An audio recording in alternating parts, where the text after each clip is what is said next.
یہ ہے مقبوضہ بلوچستان۔ آج جمعہ 9 مئی سال 2025 ہے۔ بلوچستان ٹوڈے سے آج کے علاقائی خبروں کے ساتھ میں ہوں آپ کا میزبان الیاس بلوچ۔ بولان اور زامران میں فوج کشی جاری رہا، ہندی ہیلی کاپٹروں نے حصہ لیا۔ کوئٹہ نام نہاد کھٹپتلی حکومت نے ڈاکٹر مہرنگ بلوچ اور دیگر بارے رپورٹ عدالت میں پیش کر دی۔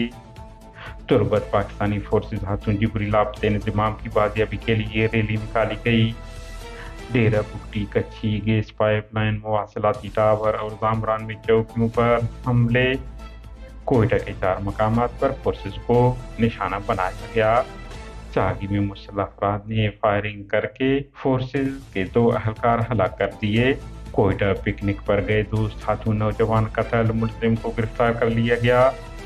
سوراخ فائرنگ میں سردار ثناء اللہ زہری کے دلال نائب وڈیرہ رحیم بخش جمال علی سمیت 5 افراد فائرنگ میں زخمی ہو گئے۔